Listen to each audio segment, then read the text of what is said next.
falando da Trinity University em Dublin. Essa universidade existe desde 1592. Eu estou de férias, mas eu não esqueci de vocês.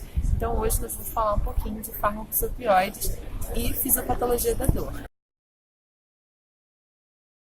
Segundo a Associação Internacional para o Estudo da Dor, a dor é uma experiência sensorial e emocional desagradável decorrente ou descrita em termos de lesões teciduais, reais ou potenciais. O que define a dor como um sintoma ou uma doença depende do tempo, exposição e da intensidade da mesma. Inicialmente, a dor funciona como um mecanismo essencial de proteção e sobrevivência. Fisiologicamente, ela representa um sinal de alerta por uma lesão real ou potencial. Essa dor fisiológica vai nos ajudar a evitar uma possível lesão, atuando como um alerta precoce a um sinal protetor. Entretanto, essa mesma dor pode se tornar incapacitante, como a que ocorre após uma cirurgia, durante a recuperação, ou após doenças inflamatórias, que causam dores mais acentuadas. Em circunstâncias que há lesão tecidual e inflamação, estímulos nocivos vão provocar uma dor mais intensa do que a normal, devido ao aumento da excitabilidade, ou também lesões nervosas provocadas por doença ou traumatismo, como nos casos de amputação, AIDS, câncer, diabetes, onde, mesmo depois do desaparecimento da causa desencadeante, pode haver ainda uma sensação dolorosa. A dor não é um fenômeno unitário, e ela tem uma base biológica que pode ser dissociada em várias dimensões, podendo ser discriminada em vários aspectos, como a nível cortical ou estados e aspectos motivacionais e afetivos. A dor, ela inclui componentes discriminativos sensoriais, a nocicepção e a parte afetiva motivacional, que vem acompanhada de respostas emocionais, ajustes motores somáticos, ajustes autonômicos viscerais, e a percepção da dor gera diversas consequências secundárias, que incluem o sofrimento e o comportamento doloroso. Além disso, existe diferença entre os termos dor e nocicepção. Da onde a nocicepção, ela se refere a manifestações fisiológicas, desde a ativação do nociceptor no local da lesão, até a transferência do estímulo pelo sistema nervoso, até sua chegada no sistema nervoso central e a resposta que o sistema nervoso central vai gerar em relação a esse estímulo doloroso. Enquanto a dor, ela compreende, além de toda a nocicepção, a parte motivacional, afetiva, os sentimentos, o comportamento, a elaboração do impulso sensorial que vem acompanhada desta parte fisiológica. A dor, ela pode ser dividida comumente em diferentes etiologias. A dor nociceptiva, aquela que foi descrita anteriormente, que é essencial para a sobrevivência dos organismos em ambientes possíveis. Em geral, ela é deflagrada por um estímulo nocivo comum, como uma batida na parede, na porta, prender o dedo em algum lugar, e geralmente, uma vez que o estímulo cessa, a dor passa, e normalmente não são necessários tratamentos medicamentosos. A dor inflamatória, onde o tecido é danificado mecanicamente ou por uma infecção, como isquemia, crescimento tumoral ou processos autoimunes, e diversos mediadores químicos vão ser liberados, como das células inflamatórias danificadas, como citocinas, fatores de crescimento, prostanoides, alguns prótons, e toda essa sopa inflamatória vai ser responsável por estimular, né, a dor inflamatória. As condições de dor inflamatória crônica, elas vão exigir o uso de fármacos que reduzem a resposta inflamatória. Esses agentes, eles podem corrigir os distúrbios inflamatórios e, assim, também vão reduzir a dor. O mais comum é o uso de agentes anti-inflamatórios não esteroidais, como os AINES, mas outros podem ser utilizados, como os inibidores de TNF-alfa e alguns agentes imunossupressores. E por último, a dor neuropática. Acredita-se que ela afeta uma grande parte da população e ela é causada por uma lesão primária ou uma disfunção do sistema nervoso. Geralmente, mesmo após a recuperação dessa lesão, a pessoa continua sentindo dor, mesmo que ainda não haja mais o estímulo. Disfunções essas que vão levar a eventos neurobiológicos no sistema nervoso central e periférico e vão contribuir para o desenvolvimento da dor crônica. Esses eventos vão incluir o aumento da ativação, sensibilidade de neurônios sensoriais primários, aumento na facilização descendente, fazendo com que a dor perca o seu valor como sinalizador de sobrevivência e vire uma doença. Ela pode surgir por diferentes motivos, como o desenvolvimento de doenças como herpes, diabetes, câncer, algumas lesões físicas em diversos nervos, esclerose múltipla, deficiência de vitaminas, isquemia, intoxicação. E ela vai gerar sintomas semelhantes com de queimação, hipersensibilidade, falta de sensibilidade ao pensamento. A dor neuropática ela pode ser bem debilitante, de difícil tratamento, e muitas vezes os analgésicos comuns não são suficientes para tratar a dor, impondo a necessidade de diversas abordagens. Muitas vezes se usam antidepressivos, anticonvulsivantes e outros fármacos com diferentes mecanismos de ação com o objetivo de tratar esse tipo de dor que responde muito mal aos analgésicos comumente utilizados. Para entender o mecanismo de ação dos medicamentos, é importante entender de que forma ocorre a transmissão do sinal doloroso. A propagação da dor acontece inicialmente pela ativação de receptores fisiológicos, os nociceptores, que são encontrados amplamente em diversos tecidos do corpo, como pele, órgãos, vasos sanguíneos, músculos e outros tecidos. Esses nociceptores correspondem à porção distal dos neurônios aferentes primários, ou seja, eles são os responsáveis por receber e transmitir o impulso da periferia, ou seja, do local da lesão, até a medula. Esses neurônios eles podem ser classificados de acordo com a sua velocidade de condução e calibre, apresentando diferentes sensibilidades a diferentes estímulos. As fibras beta, por exemplo, são fibras mielinizadas de condução rápida que levam, em geral, a estímulos táteis simples, como o vento nos seus pelos, por exemplo.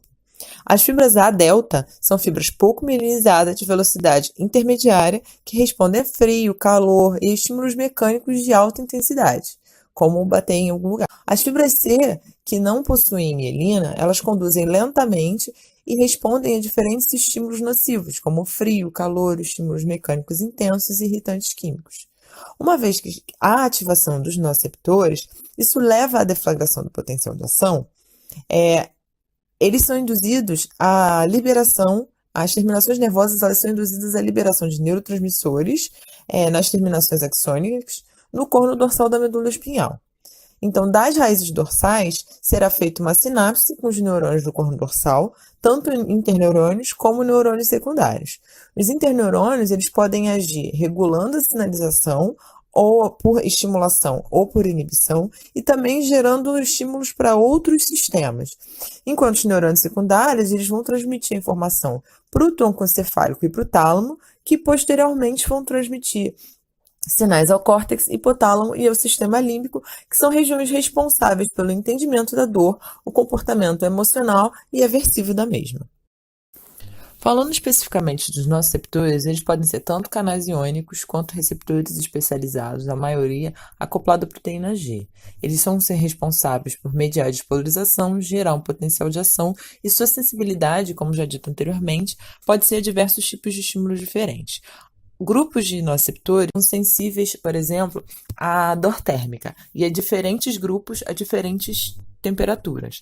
Existem grupos que são sensíveis ao frio, temperaturas menores de 16 graus, e grupos que são sensíveis ao calor. O grupo de TRPV1, por exemplo, é sensível a temperaturas acima de 42 graus, enquanto o TRPV2 acima de 50 graus. Além disso, tem subpopulações específicas que são excitadas por estímulos mecânicos intensos, como beliscão, alfinete, algumas famílias catiônicas e canais de sódios epiteliais de degerina, por exemplo. As terminações periféricas dos neurotransmissores elas não vão responder só a estímulos térmicos e mecânicos, mas também a múltiplos sinais químicos. Alguns agentes excitam diretamente as terminações nervosas, enquanto outros aumentam a sensibilidade das terminações periféricas, que são considerados agentes sensibilizantes. Vários deles estão ligados à lesão celular e à inflamação, como exemplos o potássio, ATP, aminas e citocinas, além disso, a bradicinina. Vários tipos de estímulos químicos eles podem excitar os neurotransmissores, os nociceptores. E um deles, que é muito importante, é o pH extracelular muito baixo, que produz um influxo de cátions despolarizante dos TRPV1 e de canais iônicos sensíveis ao ácido, chamados de ASIC. Em segundo lugar, concentrações extracelulares elevadas de ATP, elas também sinalizam a lesão celular e são capazes de ativar receptores como P2X e P2Y. As cininas vão representar um terceiro grupo de estímulos químicos e vão ter capacidade de ativar os receptores bradicinina do tipo B1 e B2, sendo que o receptor B1 ele tem sua produção induzida em resposta ao lipopolissacarídeo bacteriano e a citocinas inflamatórias, como a interleucina 1 beta e TNF-alfa. Como dito anteriormente, diversos estímulos vão induzir os neurônios aferentes primários a baixar os seus limiares de ativação, podendo aumentar assim sua responsabilidade. Essas alterações elas vão constituir o que a gente chama de sensibilização periférica, podendo resultar em alodinia e hiperalgesia. A alodinia é quando o estímulo normalmente inócuo é percebido como doloroso, e a hiperalgesia quando o estímulo de alta intensidade é percebido como mais doloroso que o do habitual. Por exemplo, quando você está com o dedo machucado e bate numa porta, tem a sensação de que dói muito mais do que normalmente, ou você sente que aquele dedo que você tá com a unha encravada, por exemplo, bate em todos os lugares por onde você passa. Na verdade, você sempre encosta ele nos lugares, mas não sente dor, porque ele não está sensibilizado. Os mecanismos responsáveis pela sensibilização primária, eles vão envolver tanto alterações diretas quanto indiretas na transdução e na transmissão da dor. Muitas vezes induzido por moléculas efetoras. As moléculas efetoras mais conhecidas na sensibilização periférica são aquelas mediadoras de inflamação, como a bradicinina, prótons, histamina, prostaglandinas e etc. Mas também existem mediadores químicos que vão ter a capacidade de atuar sobre receptores acoplados à proteína G, levando à ativação de fosfolipase C, fosfolipase A2, adenilato ciclase, que por sua vez vão estimular segundos mensageiros como a proteína quinase A, a proteína quinase C, que fosforilam canais de sódio, principalmente canais de sódio dependente de voltagem do tipo 1.8 e 1.9, que são bem participativos na regulação da dor, resultando na diminuição do limiar de ativação e aumento da corrente que passa toda vez que o canal se abre.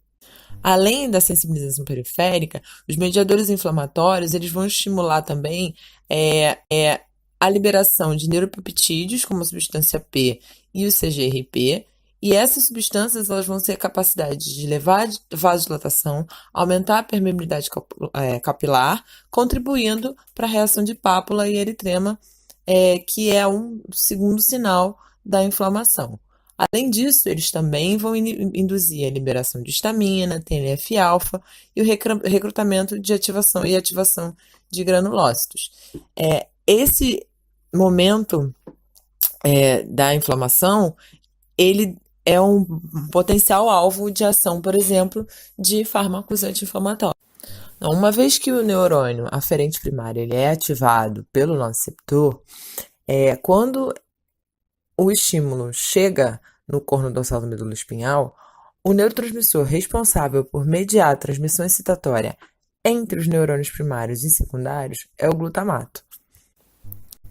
Outros peptídeos, como a substância P, o CGRP e o fator neurotrófico derivado do cérebro, o BDNF, eles são coliberados junto com o glutamato e vão produzir efeitos sinápticos mais lentos através da sua ação sobre os receptores metabotrópicos acoplados à proteína G. A presença desses peptídeos proporciona uma considerável plasticidade funcional da transmissão da dor dependente do uso.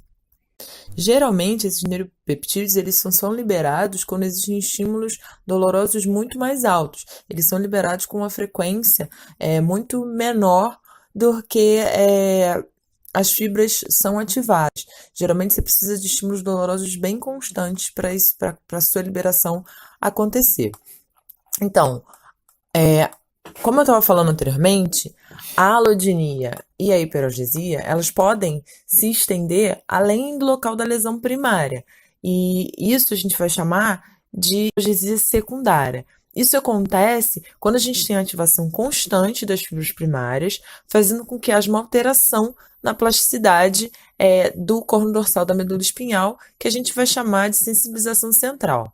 Nesse caso, a sensibilização central ela vai incluir a ativação de diversos receptores, como receptores de glutamato, AMPA e NMDA, receptores da substância P, como o NK1 e o receptor do BDNF, além de vários outros receptores que estão demonstrados aqui na figura. Então, uma vez que o neurônio aferente primário ele é ativado pelo nociceptor, quando o estímulo chega no corno dorsal da medula espinhal, o neurotransmissor responsável por mediar a transmissão excitatória entre os neurônios primários e secundários é o glutamato. Outros peptídeos, como a substância P, o CGRP e o fator neurotrófico derivado do cérebro, o BDNF, eles são coliberados junto com o glutamato e vão produzir efeitos sinápticos mais lentos através da sua ação sobre os receptores metabotrópicos acoplados à proteína G. A presença desses peptídeos, ele proporciona uma considerável plasticidade funcional da transmissão da dor dependente do uso. Geralmente, esses neuropeptídeos eles são liberados quando existem estímulos dolorosos muito mais altos. Eles são liberados com uma frequência muito menor do que as fibras são ativadas. Geralmente, você precisa de estímulos dolorosos bem constantes para a sua liberação acontecer. Então, como eu estava falando anteriormente, a alodinia e a hiperalgesia, elas podem se estender além do local da lesão primária. E isso a gente vai chamar de hiperalgesia secundária. Isso acontece quando a gente tem a ativação constante das fibras primárias, fazendo com que haja uma alteração na plasticidade do corno dorsal da medula espinhal, que a gente vai chamar de sensibilização central. Nesse caso, a sensibilização central ela vai incluir a ativação de diversos receptores, como os receptores de glutamato, AMPA e NMDA, receptores da substância P, como o NK1 e o receptor do BDNF, além de vários outros receptores que estão demonstrados aqui na figura.